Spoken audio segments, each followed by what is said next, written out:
After a season like no other in so many ways, it's now been a couple of weeks since the start of the new season. Players and stuff have left, new ones have arrived, or we're waiting for some of them to arrive. A good draw away at Cardiff, a good win against Coventry were followed by a disappointing loss at home versus the Hatters. High time them to start a new season of Barnsley FC's longest running podcast. Welcome to the Reds Report. With us again this season, after signing a very expensive contract extension with a healthy goal-scoring bonus, is the man who recently gave away a flying pig on Twitter. It's Steve Andrews. Good evening, sir. How are we doing? I'm very well, sir. I'm running out of flying pigs, though, now. And our second guest is the man we all know for 17 seasons as the voice of BBC Football Heaven. Whether it's live commentary or presenting praise or grumble, we all know he's a Barnsley fan. We're going to whisper now because his twin boys have just gone to sleep and apparently they're waking up again. It's a very warm welcome to Adam Oxley. Adam, how are you? Good evening, gents. Lovely to be back once again. And as you know, I vividly support Six, all of our local professional side. Equally, my love is shared. Well, the teams are available. Let's start off first of all with sort of it was a season to remember for many ways. The fact that many of us weren't there for any of it. Some for that one match. Steve, you went to the playoff leg against Swansea. Yeah. Valerian Ismail departed, and I think a lot of fans that is a huge loss, but there was faith in that recruitment system that brought Stendel, Struber and Ismail to the club. And obviously club captain Alex Moore departed for West Brom as well. Steve, at the start of the season then, we go away, we go to Cardiff, some players being brought in. What were your hopes for the start of this season? Because there's that proportion of fans that say, listen, fifth last season, playoffs again, automatic promotion. And some are saying, just stay in this division. Where are you thinking? I'm still thinking mid-table's always a bonus for us. Let's be honest. We know Valerian came in, did an amazing job, and it looks as though he's going to be doing the same sort of job with West Brom after watching that. I'll not say what it were last night, but I don't think we're worst team in division by a long way. But no, Marcus Shop's come in. In my aging years, can remember him actually playing many moons ago, and he was quite a cultured midfielder, quite decent. So he's obviously going to have new ideas. He's going to want to change the system, and I think we've seen that over the first 3 games. But I think that's the thing. We're only 3 games in, whether it's good, bad or indifferent. You've got to give these boys a chance. You've got to give Shop a chance. And it's just a case of, we can criticise, we can say whatever we want. But at the end of the day, we just need to be getting behind them. And yeah, you know what? Mid-table finishes, we've got to be happy with that again. Adam, for a lot of fans, it's about that team on the pitch, isn't it? But actually behind the scenes, Dane Murphy left. Club secretary Timo Rousdy has followed him to Forest. We're waiting for our new CEO to start because he's still sort of working his notice period. With Ismail leaving and those people behind the scenes leaving as well, that can make it quite sort of, I don't want to use the word unstable, but it's key that people fill those positions straight away in a summer where you probably lose your most successful head coach for the last 20 years and your club captain, although we know we're leaving anyway. What sort of loss are we talking about with Dane Murphy? Because I know he goes behind the scenes, but in your job, you'll have dealt with him a lot more than what we have. I've always seen it as a big loss because he ran a tight ship, didn't he? Look, I interviewed him a few times, met him a few times, always came across very well, always spoke very well. But this is the nature of Barnsley Football Club. This is the model. This is what's happened now for a good 3, 4, 5 years. Head coaches come and go, players come and go, and chief execs and other members of staff come and go. So the key is about the transition. And like you've said there with the staff and maybe with some of the playing staff that we might come on to, some visa issues we're hearing around with the 2 new Belgian strikers, then for me these are all the kind of things that if you get to the end of the season and it turns out that Barnsley do finish mid-table or have another crack at the playoffs, nobody's going to be talking about any of this stuff. But if Barnsley do struggle, if the results don't come, and say by Christmas it's looking over the shoulder, maybe a couple of points outside the bottom three, then they're things that people will point to. Because the last thing you want to do is start the season without a chief exec in place, or without your coaching staff having had enough time. I think they have. They clearly came in pretty quickly, and without all your playing staff on board. And yeah, we thought that all the playing staff were on board. It's emerging over the last couple of days now that there are some visa issues with Obiolare and Aaron Leia-Iseka, which, we don't know them. We don't know them as players. We're yet to see them. I think a lot of people are talking about them like they're Cristiano Ronaldo and Messi. We don't know who these players are. But what it does mean in terms of numbers is that it's a little light. And when Carlton Morris gets injured and is out for 6 to 8 weeks, it does leave things a little bit light. But I think the point in the turnover is I don't think necessarily Barnes are in that bad a spot. We know who the new chief exec's going to be.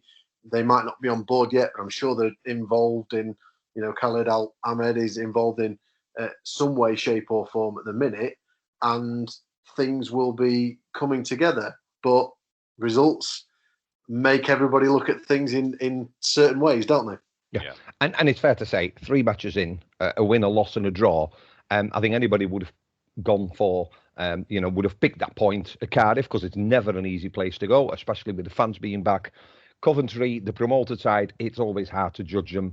And I think, that was, I think it's one of them matches where, for once, we just took that one chance, because I can't remember their goalie having much else to do, but it doesn't matter because we took our chance. And then roles were sort of like reversed on Saturday. Steve, there was a lot of, I can't say worry, but Marcus Schopp very much explained that his style of football is, is to play it out from the back, and there's still that pressing and everything else.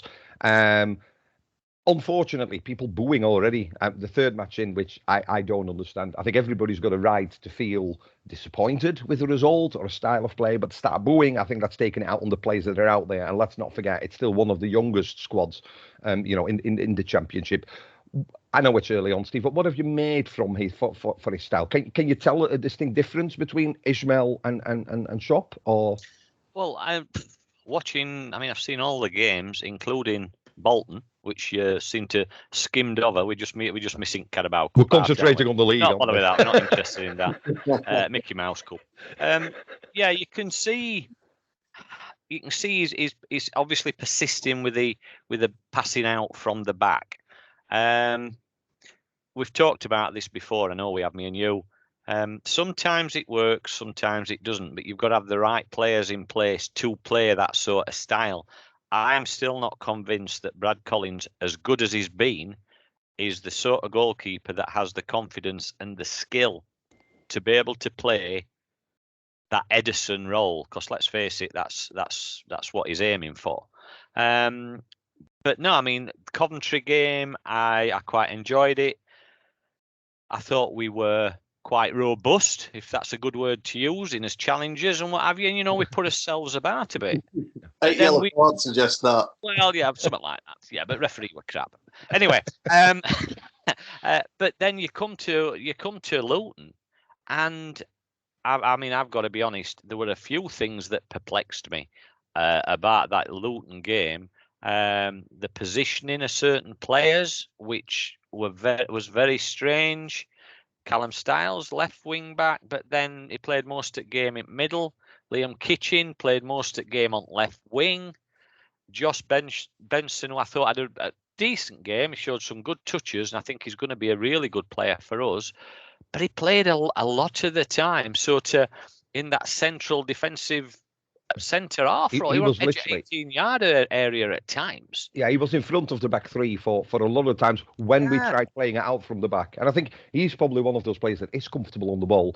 But ideally, like Mowat in the Strawberry area, you want to see him higher up the pitch because he's able to pick that pass and split defences, isn't he? I think the thing with the Luton game, we let them bully us for a start. I mean, them guys up front, big guys, lots of power, lots of speed. I was surprised how quick a lot of their players were, but they just sort of outdid us in every area, to be quite honest.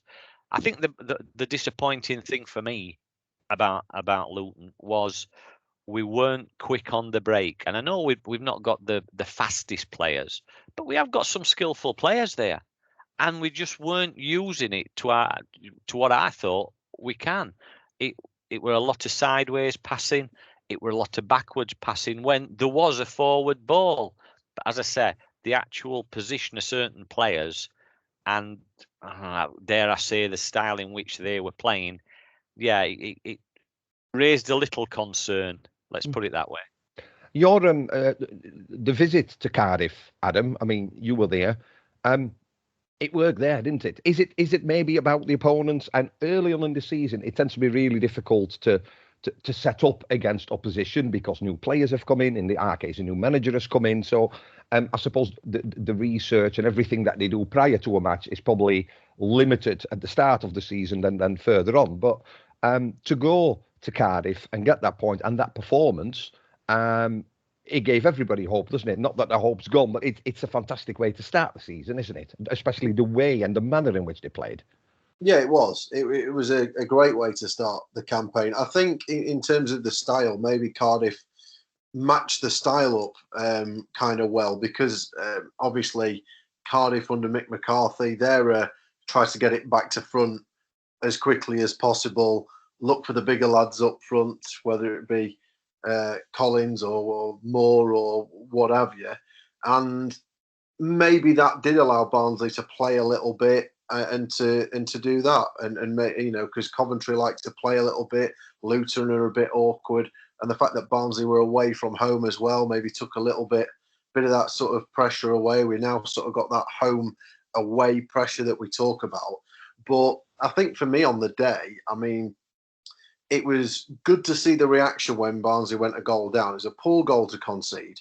It really was a really disappointing goal to concede, which you can put down in part to new season, all that, but there were no new signings who started. But the response from me, the goal from Sibic, the way Barnsley finished the game was encouraging. And I think the goal at Cardiff sort of highlights one of the points that I think Marcus Shopp's been making today, that it needs to be, it's passing, yeah, he wants to pass out from the back, fine, but it's got to have a purpose to it. Yeah. And if the players aren't brave enough to take a forward pass or look out wide or try and pick someone forward, make a forward run, the Benson ball, crossfield ball, Sibic's on his own, defender up from the back. He's not been told to do that, but he's clearly seen some space and gone for it. And it's brought a goal. And I think that's going to be the interesting thing now over the next few weeks. I'm going down to QPR on Saturday. They've started the season very well under Mark Warburton. And it's going to be the balance between some of the things that you've just been talking about, both of you, about the home games, where there might have been quite a few passes around the midfield. There's a few at the back. It doesn't necessarily seem to be getting anywhere. Not helped by the fact, obviously, Morris has got injured and there's a few people not there. But how much of a hybrid model? I think the way I've been looking at Barnsley is, maybe at times under Struber it was a little bit slower. And obviously under Ishmael, it was rock and roll, as has been described. It was hell to leather. And you're right, highlighting West Brom last night, because that was West Brom and Sheffield United was like Barnsley just with an extra layer of quality that West Brom have got with the amount of money. I watched the game and I found it so similar to Barnsley last season. Yeah. It was frightening. Yeah. But it's about getting that. It's about like the passing, yes, but not losing some of that bravery that we saw last season in terms of going forward. And I think we've seen a bit of a mixed bag in the three performances so far in terms of how it all might shake out in, say, after 10 games or 15 games. Yeah. I think Tuesday night were a one-off, to be quite honest. I've got to say, I think he got his tactics wrong, whatever he was trying. But if you don't try, you don't know. And I think he's tried a couple of things there that he'll have realised doesn't seem to work. Move on. I've seen a lot of things on Twitter that, oh God, these two Belgians lads, we need them. What's going off? We need strikers. But you look at Luton. It weren't the fact that Woodrow and Freezer, Big Ady, when he come on, there was no service, and it's been. I think the strikers get a raw end at deal at times. They get slagged off left, right, and centre. But if you don't get a decent service, Yeah, you can't score. There's no way. There's No. no way on earth you're going to score if there's no service from your midfield. And I think that's what's the worrying part at the minute. I want to talk about some of the new signings in a little bit. I just want to concentrate on a couple of players that we've now seen for a couple of matches that are almost like new signings, specifically Clark O'Dore and Liam Kitching. We'll start with Kitching first, Steve. I don't know how Barnsley do it, and I know it's early, and I don't want to put more pressure on the lad, but we were set one. We were said in the East Dean, other workingmen clubs are available for a swift bite before the match, and we were talking about defenders and Helic, and now fantastic Polish squad. He deserves it. He's absolutely fantastic. We're missing Anderson, but Liam Kitching's come in, and I don't know where we find these defenders, but Anderson, Helic, Kitchen, Pinnock, he was very unlucky last season. He signed, he got injured, he's come in, and I tell you what, I think Anderson's got a real fight on his hand to try and get a spot. Just give us your impressions, Steve, of Liam Kitching and what you've seen from him so far. Well, first off, I'm not very good at impressions, so I can't do that. But however, I can say, you look at Liam Kitchen. You like that one, didn't you, Adam? Yeah, it's 1-0. It's 1-0. You like that one? It's 1-0, Steve. You know what? We've got a sort of an embarrassment to centre halves at minute. Let's be honest. Kitchen, Sibic, Alec, Anderson are probably your first four. Jasper Moon. Yeah. I can't pronounce his name. Is it Jason Straha? Yeah. There's players there that's got bags and bags of potential. Apple Helme is there. Yeah, Helme as well. Yeah, that's true. We always forget about Helme, don't we? Yeah, of course we do. So, defensive wise, it's looking really good. Kitchen, like you say, unfortunate to get injured last season, but he's come in, as I said, take the Luton game after it because he'd obviously been told to go wide on left. And it weren't bad. He didn't have a bad game as such, but I just don't think that's not his sort of game anyway. But you look at Cardiff and you look at Coventry, look very assured, looks good on ball, doesn't panic, big lad, which, let's face it, we've been struggling for big lads for years now. So him, Helic and Sibic, like you say, Anderson, I mean, I'm a big fan of Anderson, don't get me wrong. I think once he's fit, he may just edge him out slightly. But you're looking at what potential we've got at the back, and you can't be despondent about that at all. No. Obviously, your despondency is if he's going to persist with wing backs, is obviously your wing back positions. Am I right in thinking we got Kitching from Forest Green Rovers, the same club we got Ethan Pinnock from? So they must have some sort of some sort of program, or they probably have greenhouses where they stand in soil and they turn out to be. Yeah. Well, I mean, Pinnock is making the best of his time in the Premier League, and well done. The other one, Adam, Clark O'Dore. Now, cult status, hero status for that goal, which we're not going to talk about because another season's been gone since that goal. Didn't see much of him last year at all, and wondered if Ishmael didn't like him. He was always on the bench, and Steve especially spoke about this many, many times, saying he's always on the bench and he never plays him, so why is he on the bench? In a different role than we probably expect to see him. Personal opinion, and listen, I work in youth justice because I know naff all about football, but I think he's got pills and skillery. Skills. You've been drinking again, haven't you, mate? Keep going, son. First match of the season. Go on. I'm just unsure. I feel really, I suppose, sorry for him because when we saw Kitchen on the wide all the time, I'm thinking, why don't we just put on? Because that's O'Dore's place, isn't it? I suppose if happy that he's playing, but I don't think anybody expected him to be part of the front three, Adam.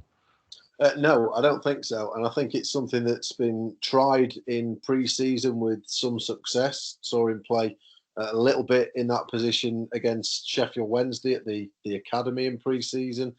I think he's a kind of player where we're still not 100% sure where his best role is or what he's best doing, but clearly the kid has some talent, and it's a big opportunity for him because you're right. He was clear something about him under Valerian Ismail, whether he didn't fancy him, whether he just thought other players were playing better than him, and Barnsley were on an excellent form, an excellent run, and kind of players in the various positions, whether it was wing back or the left or right of an attacking three, they were really strong for Barnsley last season with Styles and Britton, and then your front six that were all kind of interchangeable. So he's got an opportunity now this year. He's clearly been fancied a bit by Shop, and you just needs to try and grasp it. I think you're right. I think him, I think Kitchen, I think Ben Williams coming back from injury as well have all been really solid, and it's been great to see them. And hopefully they can all have injury-free, positive years because they've all got talent. Yeah. Another player that we saw a lot of last season, and it was sort of like his breakthrough season, I suppose, was Romal Palmer. Now I know, Steve, you are a big Palmer fan. I thought he was unlucky to be taken off against Coventry, because I think he has that side to him where it doesn't always go noticed, but he breaks a lot of stuff up, doesn't he? He stops the opponent sort of coming at you, and he has clearly cemented that place in midfield for himself, hasn't he? I think he's come on this last 12 months. He's really improved. I mean, obviously he got the experience when Matty James came in last season, and I think he's definitely learned something from him, definitely, because you can see it in his play now. But I think it creates quite a difficult situation for Shop, because he's got Palmer, he's got Styles, now he's got Benson. So that's 3 players for 2 positions. And Kane. And Kane is training with the squad today. He's been he's with the squad. Yeah, so I take your point in terms of the fitness stuff, but I'd look at there's 2 from 4 really from those positions, and I think you naturally went with the 7-figure price tag and went, well, this is Alex Mowatt's gone. This is probably Herbie Kane's time to shine. Yeah. But at the minute, you're looking at the other 3. Yeah, I've got to say, I think Herbie Kane actually, out of the 3, has got a hell of a lot more to prove than any other ones at minute. Yeah, I'll go with that. Whether that price tag has weighed him down a little bit, I don't know, but I think he's got quite a way to go, really, to get in front of those 3. And as things stand for me at the minute, I've got to be honest and say to be Benson and Palmer in that midfield roles for me. Yeah. Styles again, we know he's a good player. I just thought he might. I wish our lass had stopped ringing me. It's no good at all, is it, when you're live? Never get that on BBC, do you? You say that. Styles, I still think he's, and only 3 games in, like I said, nothing to judge really. But sometimes Styles' passing can leave a little bit to be desired. Let's just put it that way. But for me, Palmer, he does all dirty stuff, breaks play up. I mean, he went man at match against Luton, which, let's face it, that were an hard gig, definitely. Benson looks as though he's going to be a really good player when he's played in right position. But I think Herbie Kane's definitely got a lot to prove. If you want to ring Jackie, do it now. I'm just going to have a chat with Adam about Josh Benson, actually. I'm hoping she's bringing some tea in. Is she downstairs? No, she's gone out. Buggered off, hasn't she? Left me on my own. Adam, when Josh Benson was unveiled by Barnsley Football Club, a lot of Burnley fans very disappointed with him leaving, and I think that's always the sign of a good signing, isn't it? Another one, isn't it, that where you've done your due diligence, your homework, looked at the spreadsheet and the formulas are working, but he is everything that we needed to have to replace Alex Mowat. And early indications, like Steve says, I mean, he could pick a pass. He doesn't shy away from the tackle. He's vocal, free kicks. Looks a really, really good acquisition, doesn't it, for the Reds? Yeah, absolutely. And I interviewed him for the first time last week. Spoke well, seemed like a real sort of air of confidence about him for such a young man. And I found some of his answers really interesting. I mean, somebody that played 6 times in the Premier League last season with Burnley, for me, there'd be a temptation there to think, I'll give it another year. I'll see if I can push that to 10, 12, whatever else, and see if I can break through. And by all accounts, Burnley weren't offering him elsewhere. You know, he's had a contract. He played a bit last season, but he says he wants to play. He wants game time. He wants to play regularly, and I think that's refreshing to hear. I suspect that the money is on at Barnsley will either be comparable or might not necessarily be as good, but because he's got a lengthy contract at Barnsley, he's taken the opportunity. I don't know the figures. I'm just speculating there. But you're right in terms of the quality he's got, that he seems like he will be able to sort of get on the ball, look for passes, try and organise things in the middle of the park. I think that the difficulty is with all the players we've talked about in that central midfield area, none of them are as old as Moat. I know that Alex had only really sort of found himself in the last couple of years at Barnsley. I'd obviously had that loan spell away, done well at Leeds, then had to come to Barnsley, and it sort of taken him a bit of time to get up to speed, and the style under Valerian really seemed to kick him on, particularly from an attacking perspective. So it is a big loss, and I just feel it's how that dynamic works in the middle, how he wants those midfield two to interact with each other. You know, does he want one that goes forward a bit more or back a bit more? Does he want them both to be going forward and backward? Is there somebody that picks it up off the back line and drives it? You know what I mean? I think it really depends what Marcus Schopp wants with his side and how other aspects of the team play. And maybe that can then come down to who the opposition is and who's going to be more effective against who. But as for Benson, I think on paper it looks like a fantastic signing, and the bits and pieces we've seen already would suggest that Barnsley have got another good one. Yeah. We've spoke already a little bit about the forward line. I mean, there's not much we can say about Olare or Iseka, however you pronounce the name. I'm sure we'll learn that.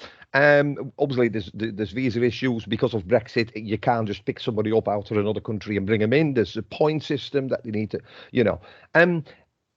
let's say in a couple of weeks, these are there. We'll have, let's say the middle of October, when Morris, Fraser, Woodrow, Adebayo, Miller, Olare, Isake, of course, captain. That's 8. Is that maybe the reasons? And I'm only guessing, but Victor Adebayo, Miller have found playing time hard to come by. Adebayo probably a little bit easier, but you would expect them probably to get a move away or a loan spell away from the club, because surely we can't carry 8 strikers, especially now you can only have 3 substitutes again. You've got to say that Miller, though. No, sorry, you've got to say that Miller, when he played that right wing back role, actually had probably his best game that I've seen him play. When he's played up front, bit iffy, but he played that right wing back, sort of pushing on, and he had some really good touches. So it might not be everybody's cup of tea, but is that another player that you maybe give a chance to? We know what Big Adi brings. Yeah. We know what that's all about. Again, going back to Adore, he's got lovely skill on ball, but I think against Luton he looked very lightweight. He seemed to get pushed off quite a lot, and he looked to me go into his shell a little bit. He got kicked a couple of times, shoved off ball a couple of times, and you just thought, I don't quite fancy this on a Tuesday night. I think I'll not bother. And I think that came across to fans, to be quite honest.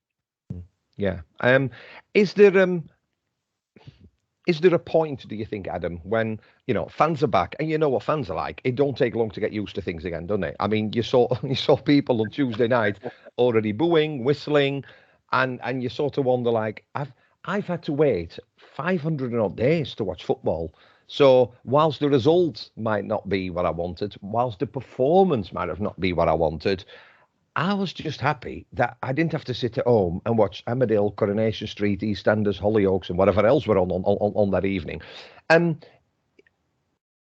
For some of these lads, whether that be Odo, whether he is Miller, it's about patience, isn't it? It's about patience from the fans to give these lads time to settle in, whether it's in a new role, regular playing, because we know how nasty it can be when fans turn, and we don't need that, do we? We don't need that. If anything, after last season, we need to be that 12 man for every single match this season for us to achieve even half the success that we had last season, isn't it?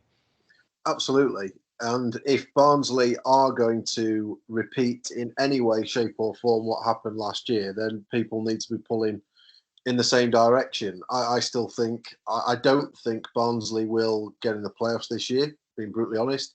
I still think there's a good chance that Barnsley can finish mid-table, potentially finish lower top half, and have another excellent season, which for me, as long as Barnsley aren't looking over the shoulder at any point this season, aren't worrying about relegation, for me, that's a major step forward as a club from a little yo-yo as we were a few years ago. In terms of the forward line, there's a few. I think without the two Belgians, again, we don't know what they're like, and with Morris injured, there are a couple of fringe players there. You'd only probably class Freezer and Woodrow as starters out of that lot. Adore is in a new position. Yes, he's exciting. Yes, he's got some talent, but is he ready to start week in, week out in one of those forward positions? Not 100% sure yet. Adebayo, I like the kid. Very, very nice kid. Clearly has some talent, but we've only seen it in bits and pieces. And the fact that he's not been able to do it on a consistent basis is the reason why he's probably been in the pecking order the way he is. But at the minute, with Morris out and with the two Belgians not in yet, there's a spot alongside Freezer and Woodrow every week for someone. So Adore maybe gets another bash at it this weekend. Maybe then gives Adebayo a bit of a go for it. Miller, again, we just haven't really seen enough for him, whether it's up front or on the right.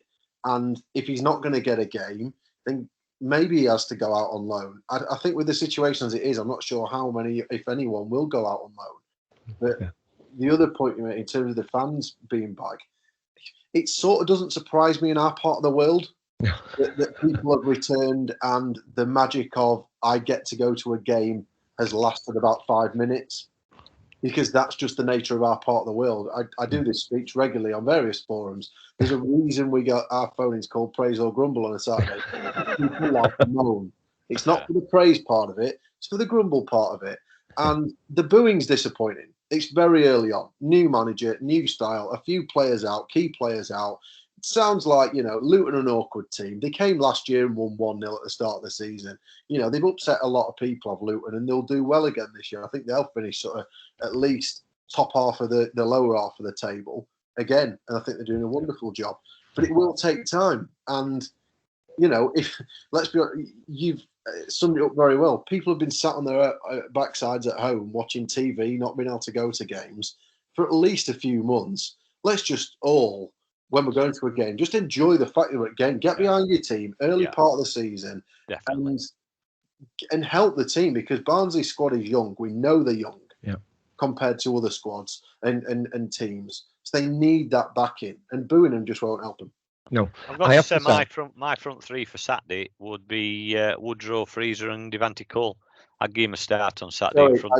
I've neglected to mention Cole, I think, in all of this, and that's because he's had a bit of time out injured. But again, he's a starter. As long as he's fit, they're your three that start. The others would be coming on. But if Cole's fit, he starts, and you probably put Woodrow on the left or right and play Cole down the middle with Freezer on the other side. A big compliment to the club as well. We're not going to spend much time on it, but I think it needs mentioning.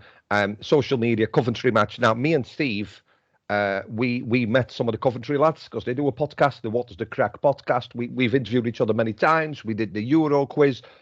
Great lads. We were sat in the Easting Workingmen's Club with 200 Coventry supporters. There were 7 Barnsley supporters, I think, and 6 of them were us, and then that bloke on his own in the corner.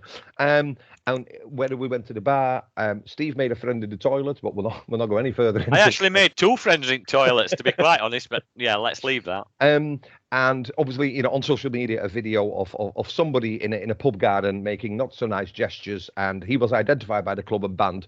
You know what? Fantastic. And in a time where we talked about the fans, but actually the fans clapping when the team take the knee, that means a lot to me. Hate hurts. I'm on with the hate crime project at work, and I think if we can get behind them when they take the knee, why don't we get behind them when they play football? And I suppose that's the simple message from us all. I will ask for a prediction, Steve. up to last season, it was like, oh, we never win a QPR. And then Project Restart came around, and the first game back was QPR, and we won. So that one's out of the window. We only ever win there once every 163 years or whatever. But what do you think? Are we expecting a bounce back from a maybe a not so good performance and, of course, a loss, or on the road, QPR? Are you one of them that's, I'll take a draw? What are you going for? No, I think there will be some form of bounce back. I think Shop will have seen things on Tuesday night that he liked, but I think he'll have seen a lot of things that he didn't like, and I think that's the good thing, because he'll see stuff that he'll not do again. And you've got to try these things. And for me, as I said, didn't work Tuesday. I don't think he'll make the same mistakes again. Like Adam said, QPR have actually started really well. You look at what team we could put out. The only change probably will be up front. As I say, I've gone Woodrow, Freezer, and Devante Cole. I think probably he'll stick with Styles at left wing back. It wouldn't surprise me, because he seems to want to keep him inside. But as I say, I'd still go Benson and Palmer in middle. Everybody else sort of picks themselves. Yeah. Long story short, yeah, of course I'd take a point. Adam, a long journey down south for you. How do you see this one going? Again, I think you would take a point. Now, with the way that QPR have started and the nature of the performance in the week, if you go down to QPR, take a point. That's 5 points from 4 games, undefeated on the road, a victory at home. I think those 4 points in the first 2 games gives a little bit of a cushion. I think it absolutely helps. You know, we've seen it with Doncaster in League One. They've lost the first 3 games, and they're having a massive rebuild this summer. And all it takes is a little run of defeats in a row, and suddenly you do start looking at things. And even like I've spoken to Richie Wellens a few times. He'll be thinking probably even more now about things than he would have been if they'd have got a point in one of those games.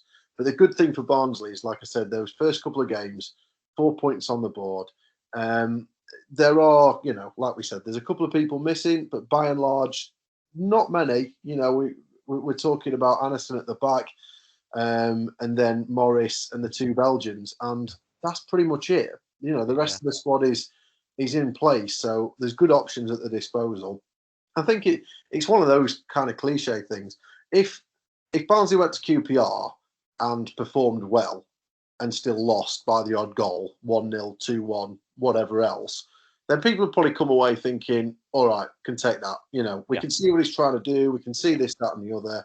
And over the course of the season, the amount of head coaches and managers that say this to me, look, they don't worry about results. If you're performing well, the results will come.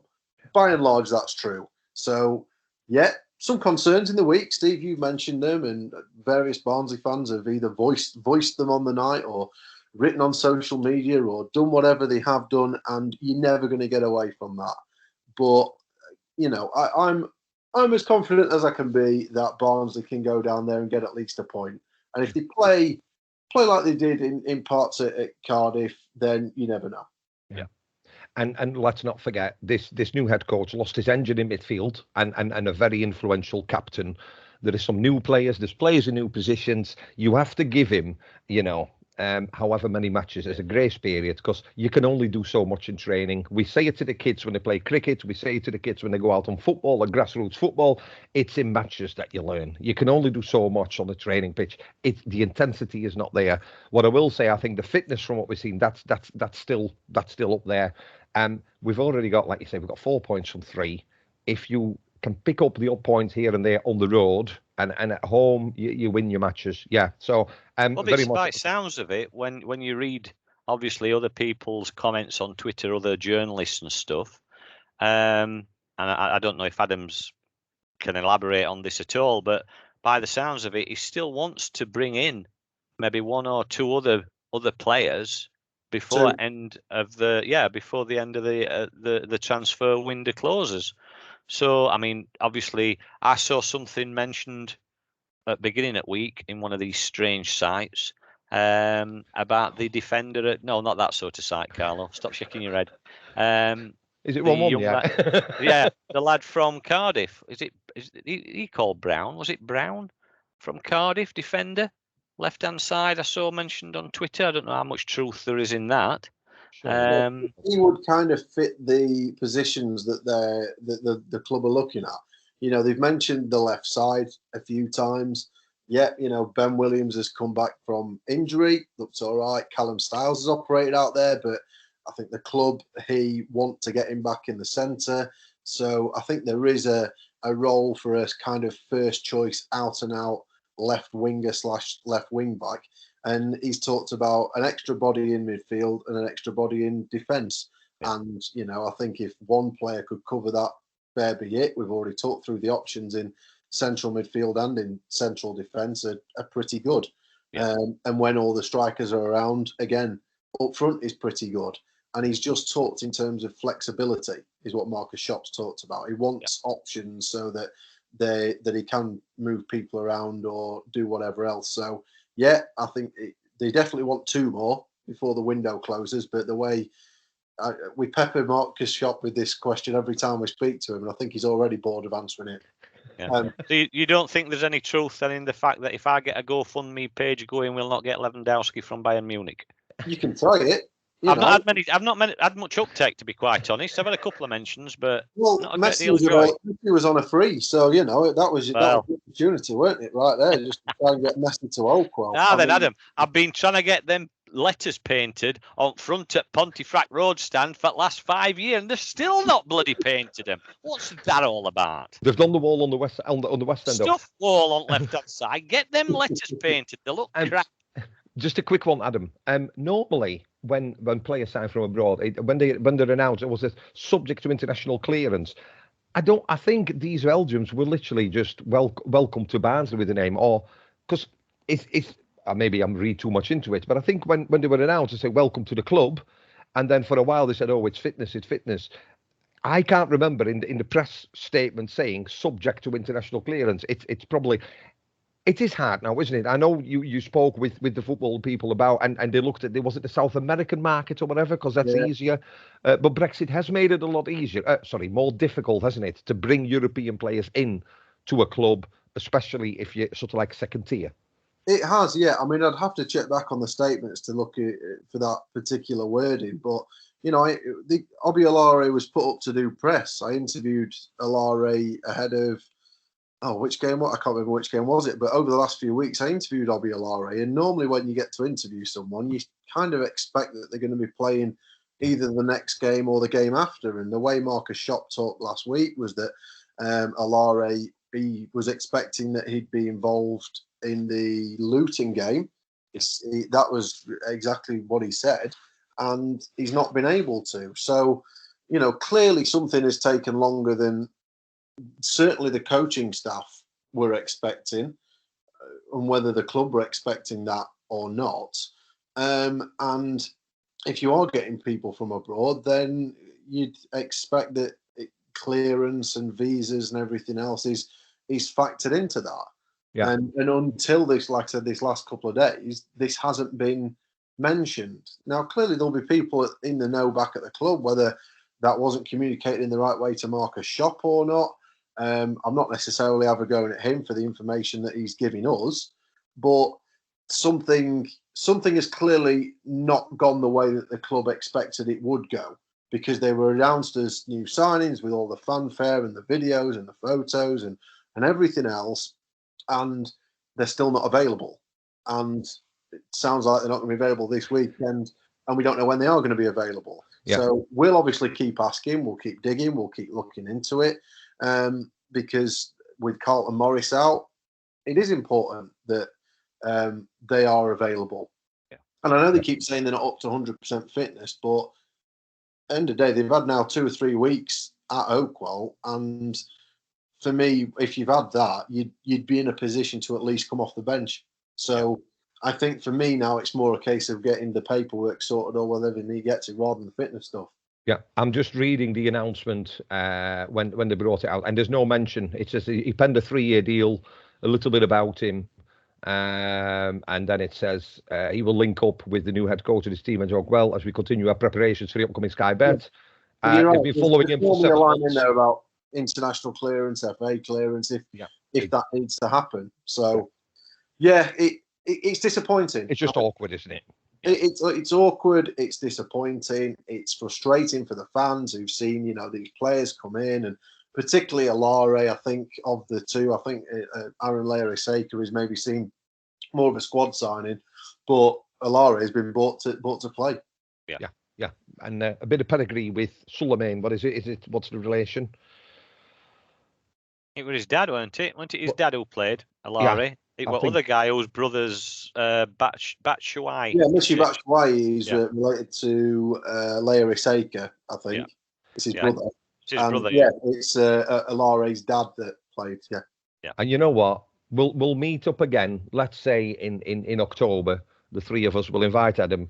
The Pontian will be singing Olare. Oh, because he'll be playing and he'll be a folk hero, won't he? I hope that made it 2-1. So I'm going to finish now. Adam, safe journey down south. I hope you get some sleep tonight, because are the boys in a rhythm yet? I don't mean our boys, but your little boys off. Give at least some sleep in blocks. Yeah, they're not too bad. Ed and Joe are my twin boys, and they're 10 months now. So the world is starting to open up quite significantly for them at the minute.